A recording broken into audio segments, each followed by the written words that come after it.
66.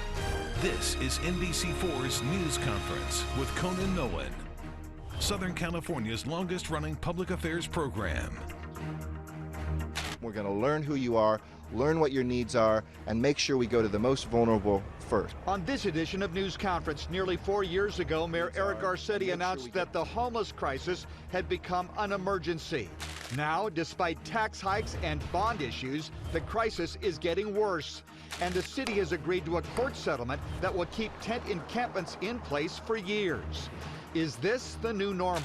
What will it take for city officials to change their approach? Have they permanently lost credibility with the public?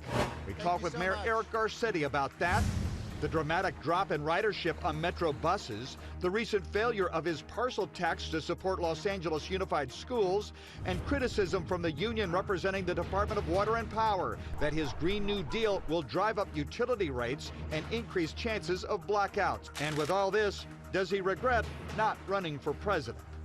Good morning and welcome to the Tom Brokaw News Center here at Universal City. I'm Conan Nolan. Hope you had a happy 4th of July. With us, the Honorable Eric Garcetti, the 42nd Mayor of the City of Los Angeles. And Mayor, I hope you had a happy 4th as well. It was great. Thank you very much. Thank you for taking the time. So lots to talk about. Let's start with the obvious. In 2015, there was a news conference on the south steps of City Hall. You announced a crisis, an emergency, a homeless crisis. $100 million from the city treasury would go into solving this. Then later there was an effort to raise taxes. We agreed to that, again for homeless. Then there was a bond issue, $1 billion, $1.2 billion. Despite all that, the problem's gotten a lot worse. And now we have garbage, now we have rats, we have concerns about disease. Is this the new normal? No, and we can't accept it as. And those things don't all lead to each other. I think sometimes we're sloppy that it's just homelessness that's causing garbage when 80% of that comes from illegal dumping from businesses. But on homelessness itself, I have a great passion for this. A lot of people run away from this issue. Mayors don't have a lot of tools because the city doesn't control hospitals or addiction programs. We aren't responsible for the foster care system or jails or things that are releasing people into homelessness.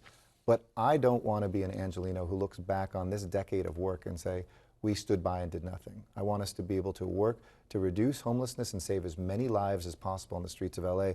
So I've taken responsibility for responding to that. Since that press conference, you're right, we didn't just pass one, we passed 2 measures, one in the city and one in the county. Since then, I led a delegation to Sacramento because Sacramento was missing in action.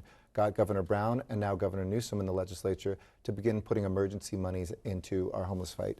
And I've said we have to treat this like we would an earthquake, with an emergency attitude. The federal government still is missing in action, and I'm supporting Maxine Waters, Ted Lieu, Senator Feinstein, who have all introduced legislation to put money nationally, because in the shadow of the White House there are tents. Here in Los Angeles, where the increase was much less than other parts of this state because of these investments.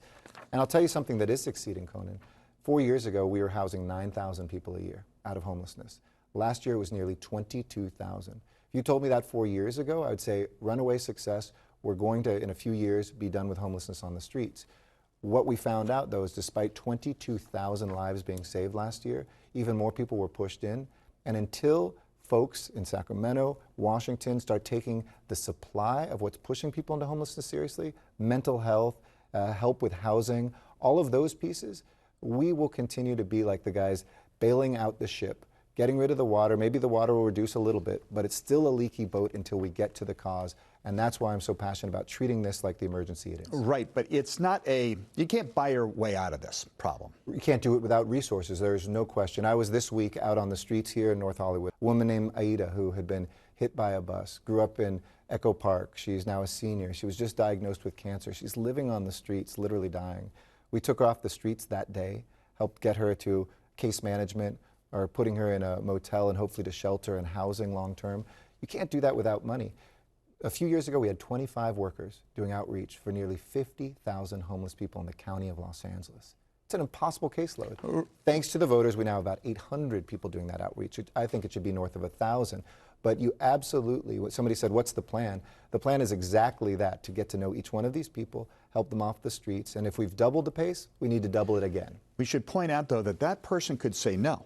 that person currently under state law is allowed to die on the street. Correct. And that happens a lot, particularly on Skid Row. So there's no effort. There doesn't seem to be any effort from your office or the city council to go to the legislature and say, we need to change, for example, the definition of gravely disabled. So a family can intercede on behalf of a family member who's mentally ill. We might consider changing the law with regard to the Prop 47. You essentially, according to what we've seen, decriminalize drug abuse. Yeah. You don't have any leverage over someone to get them into court-ordered drug rehab. Well, so must you not change statute? Absolutely, and I'd respectfully disagree. We actually did go to Sacramento. We did get them to pass legislation that lowers the bar a little bit for those folks who aren't about to harm you or harm themselves, but are clearly dying on the street. Conan, I don't understand why the law didn't let us intervene.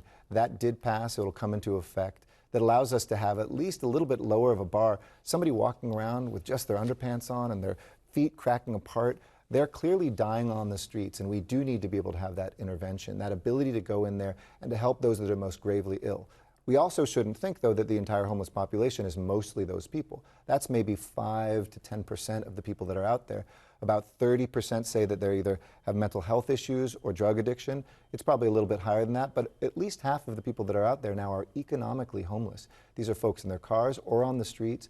A couple things happen, they can't afford the rent, and now they're out there. So the combination of stopping this is going to be addressing mental health, and I'm glad you brought up Prop 47, because I have been one of the few people in the wilderness saying, well-intentioned, but bad execution. If you're going to let people out of the criminal justice system and you don't give a plan for them to get jobs, get into housing, if what drove them into jail and committing crimes was mental health and addiction, 2 or 3 weeks later, they're addicted to drugs, living on the streets of LA, feeding that habit maybe with petty crimes, and that is not serving anybody. You don't have a carrot and stick philosophy when it comes to the homeless. It's just a carrot. If you want, based on the Mitchell decision, we'll talk about in a few minutes, if you want to privatize public space with a tent, go ahead and do it. Arresting somebody for doing drugs or even selling drugs, the police officer, as a result of Mitchell, has to stay there after the arrest is made and wait for sanitation to come and write down all of their possessions, which, by the way, there's no limit to, so they can be placed in a bin and sent to a storage yard so that they get a receipt once they're out of prison or jail in a couple of days, that we have in place done everything we possibly can to enable this population to stay there without seeking help on their own. I don't believe we've done anything to enable that, but we've had court decisions, you are correct, that really have been handcuffs. And I tried to change that dynamic. I've gone to the plaintiff lawyers that have usually sued and always won. So those who say just fight harder, every judge, when given a choice between being quote-unquote humane or not, has for whatever reason said, we believe this to be more humane, when you and I know keeping somebody on the street, cocooned from services, doesn't necessarily serve them. They might be dying on the street, might be the victims of crime on the street, might be feeding their addiction on the street. So that has been the result of court decisions. I went to them and said, instead of fighting this out, why don't we sit down and ask them, how would you write these rules better? Because unless you think that people should have an unlimited amount of property and do anything on the street, I need your guidance so that you won't sue, but that we will begin to do that. And opening up our shelters, our bridge home shelters, has been very successful. We are now cleaning around those areas in those neighborhoods. We've seen tents come down about 50% wherever we open one up. We've seen crime come down about 60% wherever we open up. There's 4 open, 21 more coming in this fiscal year in the next 12 months. So I'm optimistic this is the model that works. It helps us while we're handcuffed by these decisions, but we do need some assistance to be able to say at a certain point, when there are beds available in a neighborhood and people refuse to get off the sidewalk, we need to be able to enforce that. Talking to the Mayor of Los Angeles, Eric Garcetti, lots of questions ahead when we return.